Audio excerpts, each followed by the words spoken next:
feeling about it? I feel really good. I think there's something that came out today. We were on the way home or way to the pool from Lyft, and it was like, currently, as it stands, I have like the most world records held by anyone. And I don't know, I feel like a lot of pride in that, and I'm really over the moon happy with how the year went as a whole.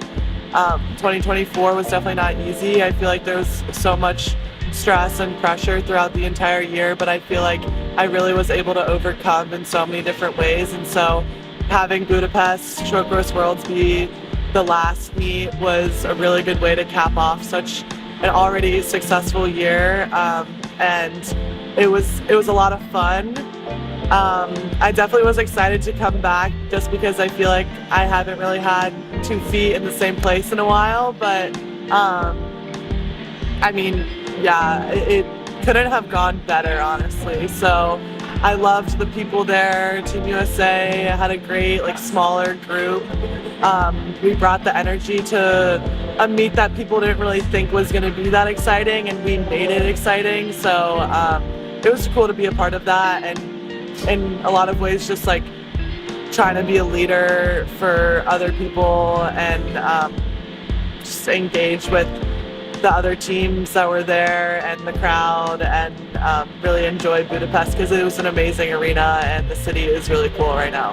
What helped me a lot with the pressure that is making the Olympic team was having the NCAA season, because I don't feel that much pressure competing collegiately. It's more fun for me, and having a team to compete for just helps take away that individual stress. So I definitely really enjoyed competing at NCAAs. Training for NCAAs helped me just keep my mind off of Olympic trials. So having that as kind of a distraction, but also a means of working towards my long course goals too, was really, really great.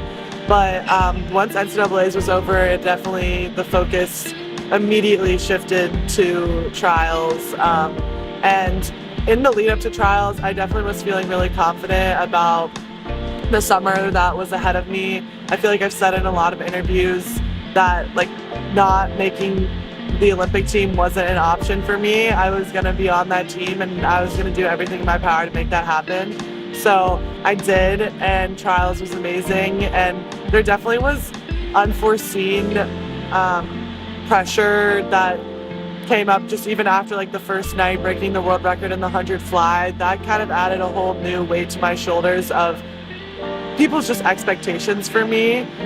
So managing that was definitely something I wasn't necessarily prepared for, but I feel like I had enough of like things in my toolkit to help me overcome that, and just use like the tactics I've learned of maintaining just a stable mental state really helped me in that moment. And I was able to lean on that and remember that it is another meet. I've swam the 100 fly a million times. I've also done the 100 free a million times, the 50 free a million times. So I knew what I was doing when I was there, and it showed throughout the rest of the meet as well. And then getting to Olympic training camp, I mean, that was a really fun time in my life. I feel like I really enjoyed training.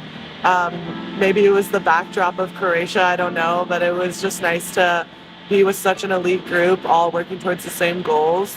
And I feel like I definitely was preparing myself to go even faster at the Olympics. Like, I was fully confident in that, and I didn't really feel pressure until I arrived in Paris, and I was like, oh my God, like, I'm at the Olympics. And so obviously, like, the stress definitely got to me a little bit, the nerves, the anxiety just around swimming in front of a crowd like that at the biggest stage in the world. Finally, like, seeing out my dreams. I think I did the best I could have done in that kind of environment. And then after it was all said and done, like, I walked away with 4 medals, and it was the coolest thing ever. And it's funny because I remember in Olympic trials, one of the ways I, like, took away the stress was being like, okay, one of my big goals here is to make the short course worlds team, because I was coming off of such a successful NCAAs, and so that kind of helped me throughout Olympic trials. And then once the Olympics was over, I was like, oh my gosh, now I have short course worlds to look forward to, because I knew I would have qualified in a couple events. So the 100 IM obviously was like a new addition, and then the 100 free as well when Tori decided not to go to the meet. So I ended up having like a full set list, and I honestly wasn't gonna do the 100 IM. Like, I showed up in Budapest and I was telling everyone, I was like, yeah, I'm not doing the 100 IM, and they were like, why? And the more I heard why, I was like, I don't even remember why I'm not doing it. So then I did it, and wow, am I grateful I did. Maybe it just takes a little bit of a push from a friend, but going into that meet, I feel like I didn't feel much pressure because short course meters is so new to me. But I knew that I was capable of doing some pretty cool things, and I think other people had those same kind of expectations, and I was aware of that. So I tried my best to not think about that, and I think it showed, because I was able to kind of do everything that everyone thought I was capable of doing, and perhaps more. So I'm really happy with how I performed, and I think it was a great, I just think it was a really good meet for me, coming off of such a crazy summer. And then I still have so many goals left in the NCAA season, so I feel like that was such a good meet to have to boost my confidence and remind me that just because, you know, we focused on long course a lot in the summer doesn't mean I don't have more left in the tank for short course yards. And it made me really excited to come back to UVA, return to the collegiate scene, and hopefully get some of those goals that I've been working towards. And yeah, I'm definitely looking forward to championship season and hopefully doing those cool things.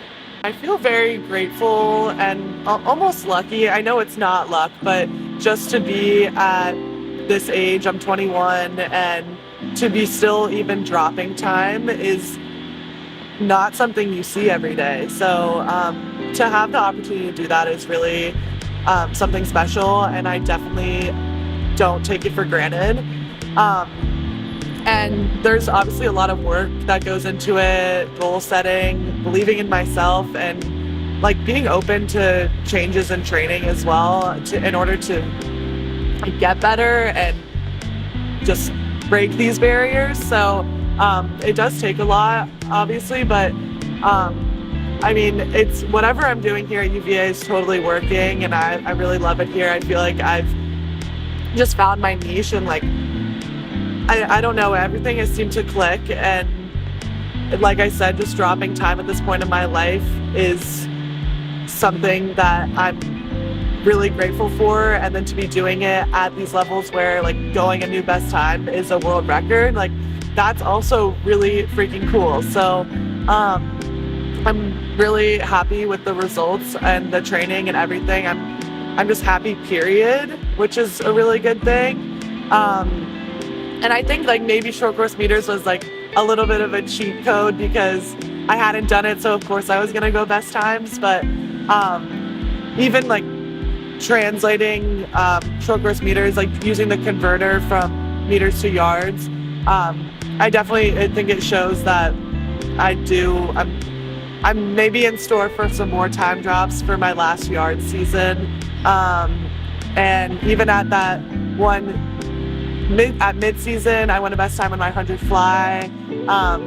And I feel like I'm getting really close to even more like groundbreaking barriers, and I want to, in my last season, to do it and just like have no regrets. And I feel like I talked to Todd, I'm like, I want to try to make these records as fast as I can, because that's kind of like what I'm leaving as my legacy. So like, let's see how long it can last, I guess. And I don't know, those are like, yeah, 3 months in the future or whatever, but I think about them every day. So just having such a like groundbreaking season, like you were talking about, of like these 4 meets where I consistently drop time, I think I think I have more in store there. I think I have a fifth in me, hopefully. So just gonna ride it out and keep working hard and see what I can do.